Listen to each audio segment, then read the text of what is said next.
Ya pemirsa, terima kasih Anda masih bersama kami di iNews Pagi. Ratusan warga Banjar, Kemantren, Buduran, Sidoarjo menggelar unjuk rasa di kantor Kejaksaan Negeri Sidoarjo. Warga menuntut penyelesaian dugaan kasus pungli pendaftaran tanah sistematis lengkap yang diduga dilakukan oleh perangkat desa.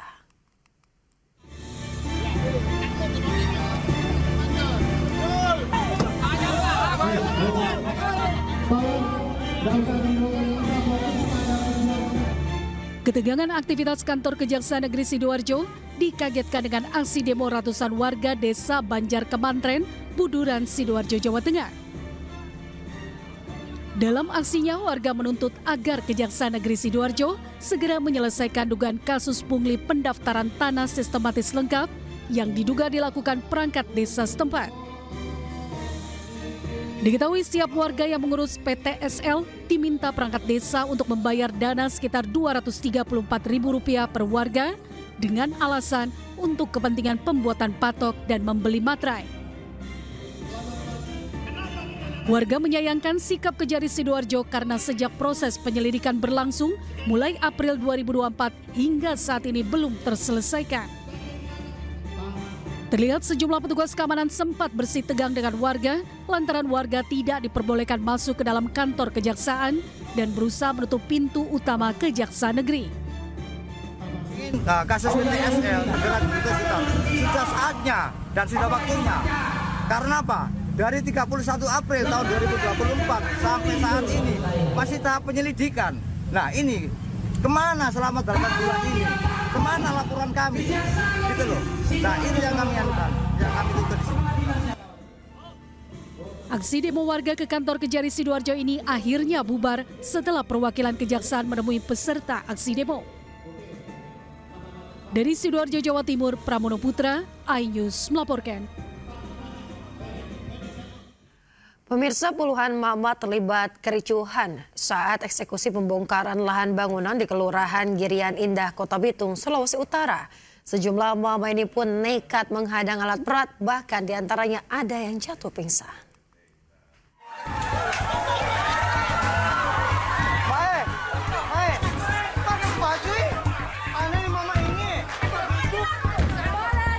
Eksekusi pembongkaran puluhan bangunan rumah di Kelurahan Girian Indah, Kota Bitung yang berdiri di lahan milik keluarga Batuna berlangsung ricuh.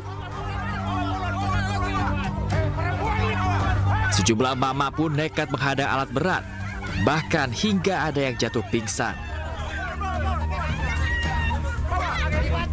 Warga protes lantaran eksekusi lahan tidak sesuai batasannya. Kurang lebih 7.000 meter persegi lahan milik keluarga Batuna yang dulunya merupakan hak pakai berjangka ini telah dibangun 20 rumah oleh beberapa warga. 1 jam kemudian, kericuhan dapat diredakan oleh personil Polres Bitung. Alat berat pun dikerahkan untuk melanjutkan pembongkaran. Namun ada juga warga yang akhirnya membongkar secara mandiri. Proses eksekusi ini dijaga ketat oleh ratusan personil gabungan dari Polres Bitung dan Satpol PP Pemkot Bitung.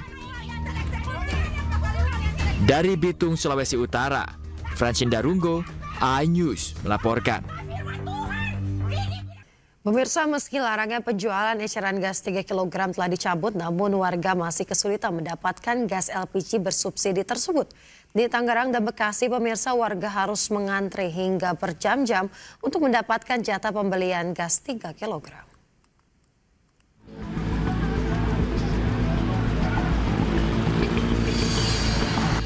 Antrian panjang warga masih terlihat di pangkalan gas LPG di Jalan Ceger Raya, Pondok Aren, Tangerang Selatan, Banten. Warga terpaksa mengantri gas di pangkalan resmi karena kosongnya ketersediaan gas di tingkat pengejar dan warung kelontong. Meski pemerintah telah mengizinkan pedagang kembali menjual gas eceran, namun faktanya warga masih sulit mendapatkan gas 3 kg.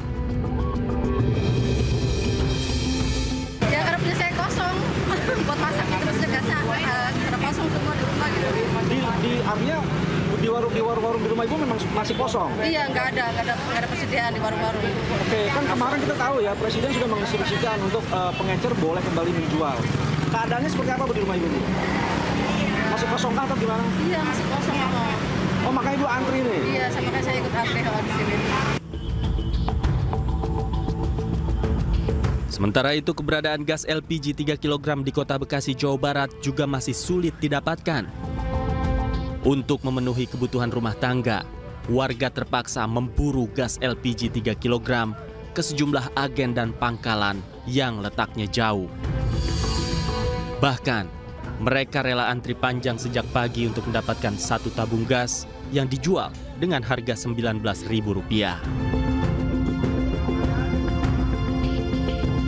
Ini berharga banget Bang, buat saya, buat keluarga saya, buat semuanya. Ya Bu, lagi saya Pak, jauh dari rawa aren. Tuh, semua dapat. Pak, tunjukin pemerintah Pak. Jangan masalah murahnya Pak, kalau ada saya bahagia Pak, kalau nggak ada sengsara. Yang saya dari pagi nyari gas, dapat gas, bahagia. Warga berharap pemerintah tidak menyulitkan masyarakat untuk mendapatkan gas 3 kg. Terutama saat kebutuhan semakin tinggi jelang bulan suci Ramadan. Tim Liputan iNews melaporkan.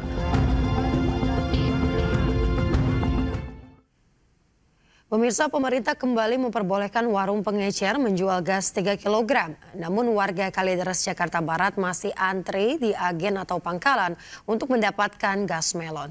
Kondisi ini terjadi lantaran warung pengecer belum mendapat pasokan.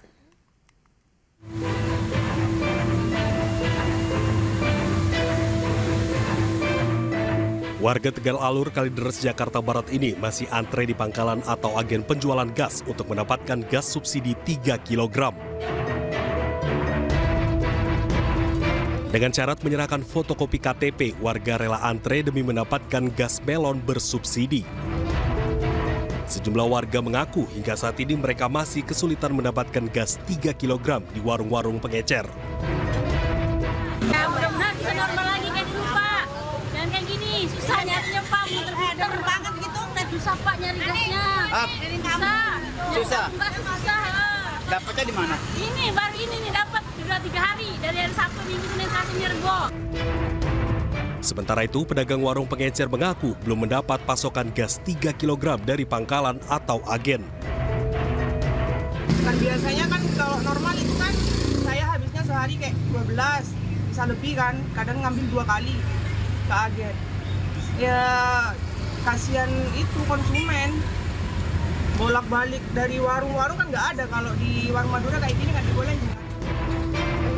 Sejumlah pedagang juga berharap komitmen pemerintah untuk memperbolehkan kembali warung pengecer berjualan gas 3 kg segera terrealisasi. Dari Jakarta, Miftahul Gani, iNews melaporkan. Kita ke informasi lainnya, pemirsa. Komisi Pemberantasan Korupsi KPK menyita 11 mobil, uang dan dokumen, serta barang bukti elektronik dari penggeledahan rumah Ketua Umum Pemuda Pancasila, Yapto Suryo Sumarno. Penggeledahan tersebut terkait kasus korupsi yang menjerat mantan Bupati Kutai Kartanegara, Kalimantan Timur, Rita Widyasari. Benar bahwa ada kegiatan penggeledahan terkait dengan perkara dengan tersangka RW, yaitu di lingkungan Kutai Kartanegara, yaitu penggeledahan di rumah saudara JS yang berlokasi di Jalan Benda Ujung nomor 8 RT 10 RW 1, Ciganjur, Jagakarsa, Jakarta Selatan. Kegiatan penggeledahan ini berlangsung pada Selasa 4 Februari yang dimulai sekitar pukul 17 hingga 23 waktu Indonesia Barat.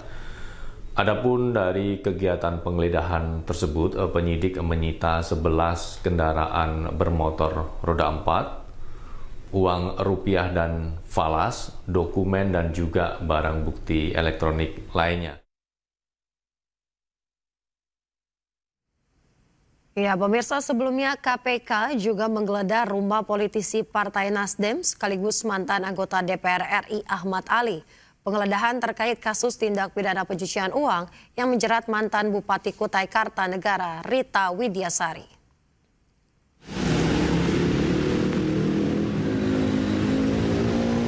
Pemirsa, rumah politisi Partai Nasdem Ahmad Ali di Kembangan, Jakarta Barat digeledah KPK. Proses peliputan yang dilakukan wartawan sempat dihalangi oleh petugas keamanan rumah. Setelah menggeledah selama hampir 2 jam, petugas keluar dengan menggunakan 9 mobil. Penyidik juga menyita sejumlah bukti elektronik, uang, dan juga tas. Adapun penggeledahan diduga terkait kasus tindak pidana pencucian uang yang menyeret mantan Bupati Kutai Kartanegara Rita Widyasari. Infonya sudah, jadi betul ada kegiatan geledah yang dilakukan oleh penyidik hari ini di rumah saudara AA. Info sementara secara umum ditemukan dan disita dokumen, barang bukti elektronik, uang, ada juga tas dan jam. Namun detailnya nanti kita menunggu rilis resmi dari penyidik. Pemirsa, Pengadilan Negeri Jakarta Selatan menggelar sidang kasus dugaan penipuan di salah satu bank swasta dengan terdakwa Ted Siong. Sidang sempat memanas lantaran pihak kuasa hukum meminta hakim menghadirkan notaris dan juga direksi bank ke persidangan.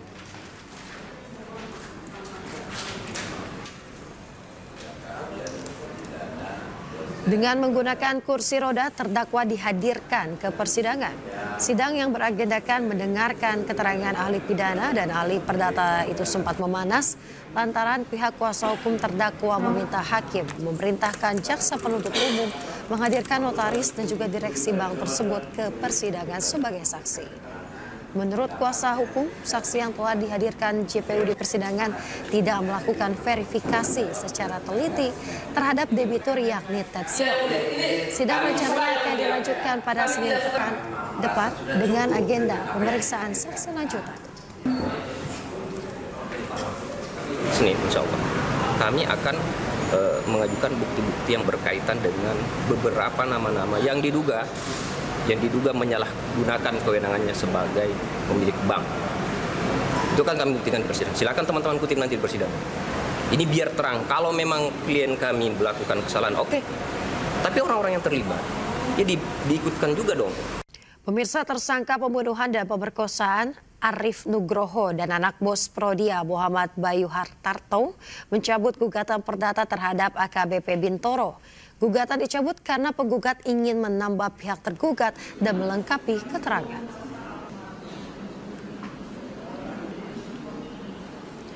Kuasa hukum penggugat Pahala Manuru mengatakan salah satu pihak tergugat yang akan ditambahkan adalah mantan kuasa hukum Arif Nugroho dan Muhammad Bayu Hartoyo. Penambahan kerugian juga akan dilakukan dalam gugatan nantinya.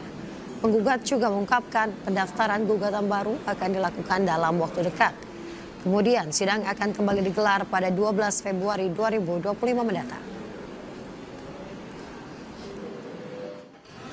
Mencabut sementara kita mencabut. Namun kami akan melakukan upaya lagi seperti ini untuk menambah pihak berikutnya. Sehingga supaya antara positif petitum kami nilai kerugiannya lebih kita masukin lagi. Seperti itu. Siapa Bang pihak tambahan tergugatnya nanti? Tambahannya nanti kita sampaikan di court kita.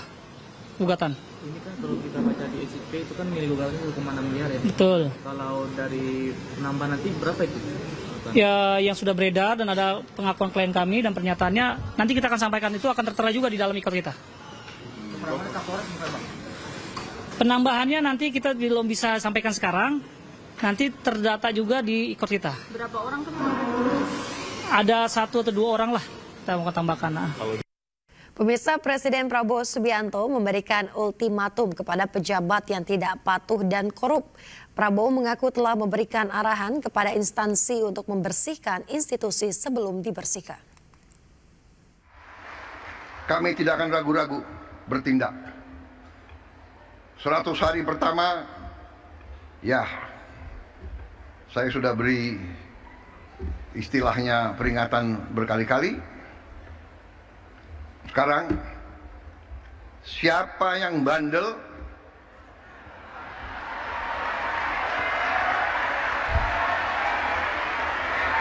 siapa yang dablek, Siapa yang tidak mau ikut dengan aliran besar ini, dengan tuntutan rakyat, pemerintah yang bersih, siapa yang tidak patuh, saya akan tidak.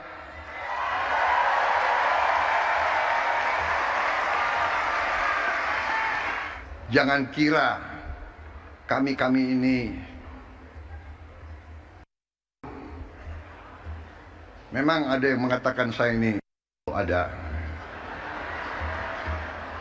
nggak apa-apa. Ada yang mengatakan saya, tapi saya nggak sebut namanya, kalian sudah tahu loh. Nggak apa-apa. Tapi kami paham dan kami mengerti. Dari saudara-saudara, ya, 100 hari pertama kami akan baik.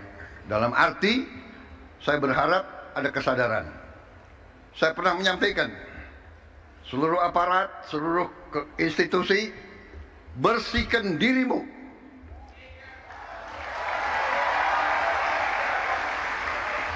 Sebelum kau dibersihkan.